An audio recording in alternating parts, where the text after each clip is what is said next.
বন্ধুরা, এইটবি বাজারে গেছিলাম, এই জাস্ট আসলাম। বাজারে গিয়ে কী কিনেছ আরতি?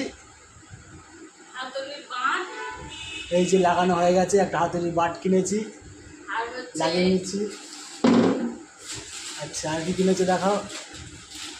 3 প্যাকেট ন্যাপথলিন কিনেছি, 50 টাকা নিয়েছি।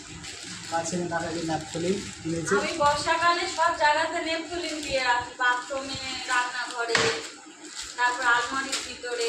গ্রাউন্ড ফ্লোর তো একটু ইয়ে হয়, ওই জন্য ন্যাপথলিনটা বেশি লাগে বর্ষাকালে। একটা 20 টাকা করে, 3টা 50 টাকা। আর নিয়েছে দেখো কত লম্বা ঝিঙে, আরতি কিনেছে। তো এই ছিল আজকের সন্ধ্যেবেলা একটু বেরোনো। কিনতে গিয়েছিলাম আমি অন্য কিছু, দোকান বন্ধ, কারণ যাদবপুর রবিবারে বন্ধ থাকে, ওই পাতা দোকানগুলো খোলা থাকে আর বাংলা দোকানগুলো বন্ধ থাকে। ওই জন্য বেশি বিচার নেওয়াই হয়নি। কিন্তু দুঃখের বিষয় হলো, আমি একটা দোকানে গেছিলাম ভুট্টা খাবো বলে, সেই দোকানে গিয়ে দেখছি মাত্র 3খানা ভুট্টা পড়ে আছে। তো ভুট্টাগুলো যেন মনে হচ্ছে ইঁদুরে না মানুষের মাঝখানে মাঝখানে খুবলে খেয়েছে, জানি না। তো সেখান থেকে এখনকার ভুট্টা ভালো হবেও না।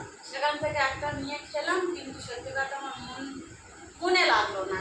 মনে হচ্ছে আরো একটা দুটো হলে যাই হোক, আবার অন্যদিন খাবে। তবে ঝিঙেটা দেখে আমার খুব পছন্দ হয়েছে, কত লম্বা ঝিঙে দেখুন, খুব আর পছন্দ আপনারা হয়েছে। রবিবারে কি কি করলেন জানাবেন।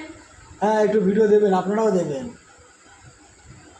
চলো, ভিডিওটা এখানেই শেষ করলাম। Tata, bye bye.